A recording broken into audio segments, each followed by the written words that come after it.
Hi! Hello! అందరికీ నమస్తే. ఈ మార్చ్ మంత్ అమెరికాకి సరిగ్గా కలిసి రాలేదనుకుంటా. ఈ మంత్ స్టార్టింగ్ నుండి కూడా యూఎస్ మార్కెట్ అనేది పడిపోతుంది. మార్చ్ 11, 2025న అమెరికన్ స్టాక్ మార్కెట్స్‌లో చాలా పెద్ద ఫాల్ అయితే వచ్చింది. అటు ఇటుగా చూసుకుంటే $4 ట్రిలియన్ వరకు లాస్ అయితే వచ్చింది. మేజర్ ఇండిసెస్ ఏవైతే ఉన్నాయో అవన్నీ కూడా పడిపోతూనే ఉన్నాయి. ఇంత పెద్ద లాసెస్ రావడానికి రీజన్స్ ఏంటి? ఇది క్రాషా? ఆర్ జస్ట్ ఒక చిన్న కరెక్షనా? 8% 10% లోపు ఫాల్ అయితే గనక అది కరెక్షన్ అంటాం. అదే 20% to 40% వరకు గనక ఫాల్ అయితే గనక మార్కెట్ అనేది క్రాష్ అంటాం. సో, ఇప్పటి వరకు చూసుకుంటే 8% to 9% వరకైతే యూఎస్ మార్కెట్స్ అనేది పడిపోయింది. దీన్ని కొంతమంది అనలిస్ట్‌లు అయితే కరెక్షన్ అని అంటున్నారు. అసలు ఏంటిదంతా?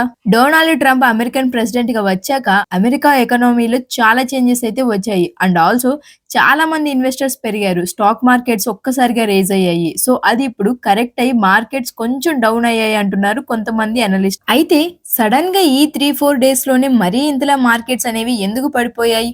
అంటే టారిఫ్ వార్ జరగబోతుందని భయం. ఒక పక్క ఆల్రెడీ అమెరికాలో టారిఫ్ వార్ అనేది గట్టిగానే జరుగుతుంది. అమెరికా చైనా, కెనడా, మెక్సికోలపై టారిఫ్‌లను హై రేంజ్‌లో వేస్తుంది. వాళ్ళు రిటాలియేటరీ టారిఫ్‌లు వేస్తున్నారన్న ఒక్క పెద్ద సస్పెన్షన్ మార్కెట్‌లో స్టార్ట్ అయితే అయింది. కెనడాలో ఆంటారియో స్టేట్ అమెరికాకి సప్లై చేసే ఎలక్ట్రిసిటీపై 20% టారిఫ్‌లు అయితే వేశారు. కెనడా మీద రివెంజ్‌గా అమెరికా అయితే అల్యూమినియం, స్టీల్ పైన డబుల్ టారిఫ్స్ అయితే వేశారు. బట్ ప్రెజెంట్ చూసుకుంటే ఎట్ ది లాస్ట్‌కి వార్ గ్రేస్ అనేది కొంచెం తగ్గింది. అయినప్పటికీ కూడా మార్కెట్స్ ఇంకా డౌన్ ట్రెండ్‌లోనే నడుస్తున్నాయి. బికాజ్ ఇన్వెస్టర్స్ అందరూ పానిక్ అవుతున్నారు. అండ్ ఆల్సో సేమ్ ఇలాంటి టారిఫ్ వార్ అనేది గతంలో 1930స్‌లో జరిగింది. అప్పుడు టోటల్ ఎకనామీ కూడా పాడైపోయింది. డొనాల్డ్ ట్రంప్ ఒక్కసారి అమెరికన్ ప్రెసిడెంట్ అయ్యాక అందరూ అమెరికాపై హోప్స్ పెట్టుకున్నారు. ఆ హోప్ వల్లే చాలా మంది అయితే లైక్ ఫారెన్ ఇన్వెస్టర్స్ వీళ్ళందరూ కూడా అమెరికాకి వెళ్లి మరి ఇన్వెస్ట్ చేశారు. బట్ ఇప్పుడు సిచ్యువేషన్ ఎలా అయింది అంటే టారిఫ్ వార్ వల్ల అమెరికా ఎకనామీ మొత్తం దెబ్బతినింది. దానివల్ల యూఎస్ మార్కెట్స్ అన్ని కూడా లాసెస్ లోకి వెళ్ళిపోయాయి. ఎందుకంటే మనం ఏ ఇండస్ట్రీలో అయితే ఇన్వెస్ట్ చేశామో టారిఫ్ వల్ల డైరెక్ట్ గానో లేక ఇండైరెక్ట్ గానో ఆ ఇండస్ట్రీస్ అనేవి ఎఫెక్ట్ అయ్యాయి. సో దాని వల్ల మనకు ప్రాఫిట్స్ అయితే తగ్గే ఛాన్సెస్ ఉంటాయి అని చెప్పేసి చాలా మంది ఇన్వెస్టర్స్ ఇప్పుడు మార్కెట్స్ లో నుండి మనీ తీసేసుకుంటున్నారు అన్నమాట. సో అలా మనీ వెనక్కి తీసేసుకోవడం వల్ల సడన్ గా మార్కెట్స్ అన్ని కూడా ఫాల్ అయిపోయాయి.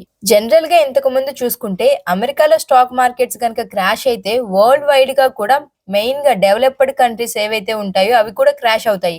బట్ ఈ టైం మాత్రం ఇండియా లాంటి దేశాల్లో కానీ డెవలప్డ్ కంట్రీస్ లో కానీ క్రాష్ అయితే అవ్వలేదు. జస్ట్ నార్మల్ అప్ అండ్ డౌన్సే కానీ మార్కెట్స్ అయితే ఎక్కడా కూడా క్రాష్ అవ్వలేదు. సో మన ఇండియా స్టాక్ మార్కెట్స్ అనేవి యుఎస్ స్టాక్ మార్కెట్స్ లో పడిపోకుండా స్ట్రాంగ్ గా ఉండటానికి రీజన్ ఏంటంటే స్టాక్ మార్కెట్స్ లో ఫారిన్ ఇన్వెస్టర్స్ ఉంటారు అండ్ డొమెస్టిక్ ఇన్వెస్టర్స్ కూడా ఉంటారు. అయితే ఇండియాలో ఫారిన్ ఇన్వెస్టర్స్ వెళ్ళిపోయినప్పటికీ కూడా డొమెస్టిక్ ఇన్వెస్టర్స్ ఎవరైతే ఉంటారో వాళ్ళు మాత్రం ఇండియాని నమ్మి అలానే ఉన్నారు. బికాజ్ ఇండియా ఎకనామీ బాగా గ్రో అవుతుందన్న హోప్ అన్నమాట. సో ఇండియన్ ఎకనామీ కూడా ఎక్కడా కూడా ఎఫెక్ట్ అవ్వలేదు. యుఎస్ మార్కెట్స్ తో కంపేర్ చేసుకుంటే ఇండియా మార్కెట్స్ అనేవి చాలా బెటర్ గానే ఉన్నాయి.